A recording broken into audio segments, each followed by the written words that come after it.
Picture two people with the same salary, same job, same city. One of them will be quietly wealthy in 20 years. The other will still be checking their bank balance before buying groceries. The difference isn't luck, and it isn't income. It's a short list of boring rules one of them refuses to break, and the other doesn't even know exist. Meet Dana and Priya, both 29, both marketing managers at similar companies, both earning $72,000 a year. Same apartment building, actually, just different floors.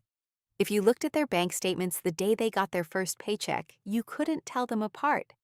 10 years from now, you won't need their bank statements to tell them apart. You'll be able to see it in how they walk into a room. Here's the thing nobody wants to hear. The gap between them isn't going to come from some brilliant investment or a lucky break. It's going to come from a handful of rules so plain, so unremarkable, that most people roll their eyes the second they hear them. And that eye roll is exactly why most people never build real wealth. They're waiting for the exciting answer. The boring answer was sitting there the whole time. We love the story where somebody discovers the secret, the hidden loophole, the insider trick nobody else knew about. It makes for a great video. It makes for a terrible retirement plan, because the people who actually end up wealthy almost never have a secret at all. They have a short list of habits and the discipline to keep doing them long after they stop feeling like they're working. That's the part that gets skipped over constantly, not because it's complicated, because it's embarrassing how simple it is. Nobody wants to hear that the answer was sitting in front of them the entire time, wearing a t-shirt that says boring on it. Rule 1. Pay yourself before anyone else gets a shot at your money. Priya set up an automatic transfer the week she started her job. $400 straight into a savings account the morning after every payday. She never sees it. She never decides whether to spend it. It's just gone before her brain gets a vote. Dana has good intentions. Dana genuinely plans to save whatever's left at the end of the month. The problem is there's never anything left at the end of the month. There never is for anyone. Rent happens, groceries happen. Then a birthday dinner happens, and suddenly it's the 28th, and the account reads $61. This isn't a willpower problem. It's a sequencing problem. Studies on savings behavior keep landing on the same brutal finding. Households that automate transfers save at more than double the rate of households relying on leftover money, because leftover money almost never exists. Priya isn't more disciplined than Dana. Priya just removed the decision entirely. By year 5, Priya has $31,000 sitting quietly in an account she barely thinks about. Dana has maybe $4,000, most of it saved in the 3 panicked months right before she filed her taxes. Rule 2. The car in the driveway does not get to be a personality trait. Dana leases a car. Not an outrageous one, just a nice one. The kind that feels like a reward for working hard. $480 a month. She'll tell you it's not that big a deal.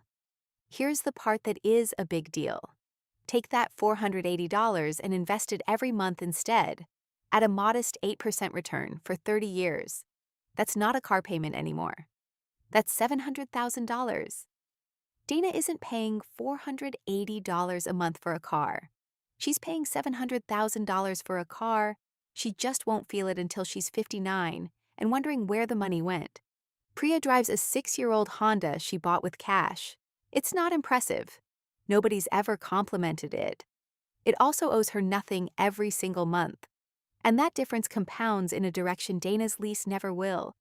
This is the pattern that shows up again and again with people who actually build wealth. A study of over 10,000 American millionaires found that 84% of them credited avoiding car payments as one of the specific reasons they got there. Not a hot stock tip. Not a business they sold for millions. A boring decision about a boring car repeated for years. Rule 3. The credit card statement gets paid off completely, every single time, no exceptions. This one sounds obvious until you look at the math of what happens when you break it.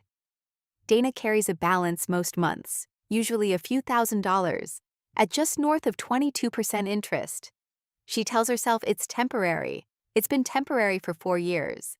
At that interest rate, a $4,000 balance can cost over $800 a year, just sitting there, doing nothing, going nowhere, actively working against her.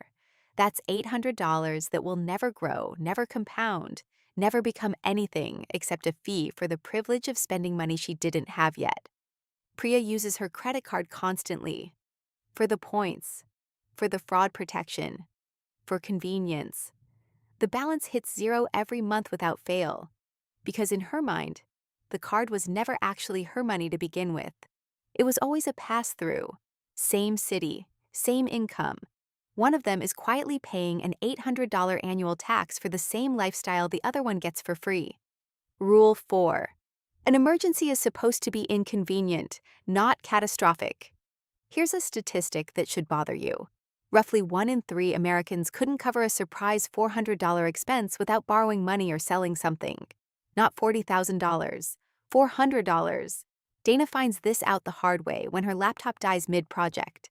She doesn't have the cash sitting anywhere convenient, so it goes on the card that already has a balance. That $800 laptop becomes something closer to $950 by the time she's done paying it off, stretched across months she'd rather not think about. Priya's laptop could die tomorrow, and it wouldn't even register as a bad day. She's got 3 months of expenses sitting in a high-yield savings account, earning real interest, instead of the practically nothing that regular savings accounts pay. When something breaks, she pays for it and moves on with her Tuesday. That's the actual function of an emergency fund. It doesn't make you richer. It converts disasters into errands. And it's worth pointing out that Priya's money isn't just sitting there doing nothing while it waits.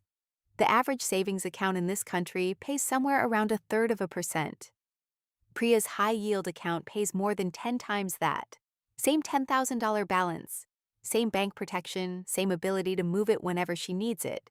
But one version earns her roughly $38 a year, and the other earns her closer to $400. Dana isn't just missing the cushion. She's missing the free money that would have come with building it. There's a version of this rule that people misunderstand constantly, so it's worth being precise about it. An emergency fund isn't supposed to be exciting. It isn't supposed to grow fast. Its entire job is to sit there, untouched, boring, and available the 1 week you actually need it. The second you start chasing a better return on that specific pile of money, you've missed the point of having it. Rule 5. They treat their money like it has a job, and stuff has to justify itself before it earns a spot in the budget. This is where the two of them really start pulling apart, because this rule isn't about restriction. It's about a filter. Before Priya buys something, there's a quiet question running in the background. Does this put money back in my pocket, or does it just take money out? An index fund sends money back. A rental property sends money back. A new couch does not. That doesn't mean Priya never buys a couch. It means she knows exactly which category it falls into and doesn't pretend otherwise. Dana doesn't run this filter, not because she's careless, but because nobody ever handed it to her. She upgrades her phone every 2 years because the old one feels slow. She doesn't examine whether stuff earns its place, because she was never taught that stuff is supposed to earn anything at all. The wealthy households in this country aren't wealthy because they never spend money. They're wealthy because almost everything they buy falls into one of 2 boxes: assets that pay them, or intentional joy they decided was worth it. Everything else gets cut without a second thought. Rule 6. They say no constantly, and it stops bothering them somewhere around the 10th time. Dana goes on the destination bachelorette trip because saying no feels awkward. She joins the group lunch because skipping it feels cheap. Each individual no would have been small. It's the constant yes that adds up to thousands of dollars a year in social obligation spending. Priya says no more than almost anyone she knows, and at some point, it stopped feeling uncomfortable and just became who she is. She skips the trip. She brings lunch from home 3 days a week without a flicker of embarrassment, because she stopped treating other people's spending as the standard she has to match. In one large study of self-made millionaires, 94% said they live on significantly less than they earn. Not because they can't afford more, because the gap between what they make and what they spend is the entire engine. Close that gap and you've turned off the machine. Rule 7. And this is the one that quietly does the most damage when it's broken. Their investing is aggressively, almost comically boring. Dana wants to get into investing eventually. She's been meaning to for years. When she finally does, she puts a few $100s into a stock her coworker mentioned, because that feels like doing something. It goes up 12% in a month, and she feels like a genius. 6 weeks later, it's down 40%, and she stops checking the app entirely. Priya set up an automatic monthly contribution into a broad index fund years ago and has genuinely never picked an individual stock in her life. It is, by her own admission, the single most boring part of her financial life. It's also the part quietly doing the most work. $400 a month at an 8% average return isn't dramatic in year one. It's $4,992 and change.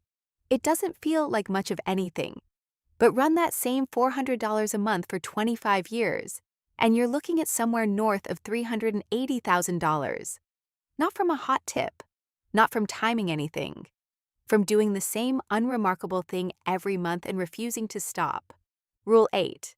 Before the money touches a regular investment account, it stops off somewhere the IRS can't reach it. Dana doesn't think much about her 401k beyond the fact that it exists. She's not contributing enough to get her full employer match, which is, to put it bluntly, leaving free money sitting on the table every single paycheck. If your employer matches 50 cents on every dollar up to a certain percentage, that's an instant 50% return before your investments have done a single thing. Nothing else in personal finance guarantees a return like that. Skipping it isn't a small oversight. It's turning down a raise. Priya contributes enough to get her full match, and once that's locked in, she funnels extra money into a Roth IRA on top of it. It's not glamorous. It's a few clicks a month and then nothing to look at for years. But the difference between money that grows inside a tax-advantaged account and money that gets taxed on every gain along the way can add up to tens of thousands of dollars by the time either of them retires. It's not a loophole. It's a rule that's been sitting in plain sight the entire time, available to anyone with a job that offers a plan. Here's what actually separates them by year 10. Dana has maybe $9,000 scattered across a checking account, a stock she's afraid to look at, and a car she doesn't own outright. Priya has an emergency fund that could survive a job loss, a retirement account north of $60,000, and zero consumer debt of any kind. Same salary the entire time, same city, same job title on LinkedIn. The only difference is which rules got followed and which ones got quietly skipped because they felt too small to matter.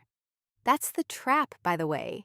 Every single one of these rules feels too small to matter in the moment. Automating $400 doesn't feel like a decision that changes your life.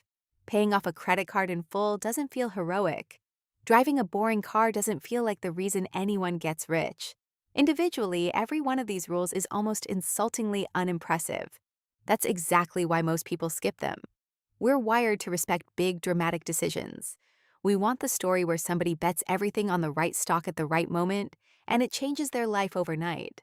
Nobody's making a documentary about the guy who automated a savings transfer in 2016 and just left it alone for a decade. But that guy is the one with the money. The uncomfortable truth here is that none of these 8 rules require a special skill. They don't require a finance degree or insider knowledge or a rich family to fall back on. They require the willingness to do something unremarkable, repeatedly, for years, while it produces absolutely nothing exciting to talk about. Most people can follow a rule for a month.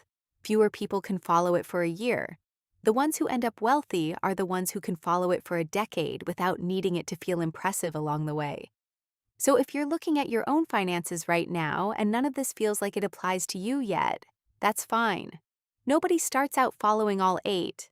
Priya didn't wake up doing this. She started with one rule, probably the automatic transfer, because it required the least willpower and did the most damage control on its own. Pick the rule that costs you the least effort to start today. Not the one that sounds impressive. The one you could actually keep doing in March and August, and 3 years from now when nobody's watching and there's still nothing exciting to show for it. And give yourself permission to be bad at the rest of them for a while. Priya didn't max out every account and automate every transfer in her first month either. She stacked one rule on top of the last one, slowly, and let each one become normal before she added the next. That's really the only order that works, because trying to overhaul your entire financial life in one weekend, is how most people burn out and quit by February. The honest version of this video isn't that Dana is careless and Priya is disciplined. It's that Priya got a system in place early enough that discipline stopped being required. The habits ran themselves. Dana is still relying on willpower every single month, and willpower is the least reliable resource any of us have. Because that's the whole secret hiding in plain sight. It was never about being smarter than everyone else. It was about being willing to stay boring long after boring stopped feeling like progress. The people who actually get wealthy aren't the ones who found some clever shortcut nobody else knew about. They're the ones who found the least interesting path available and simply refused to get off it.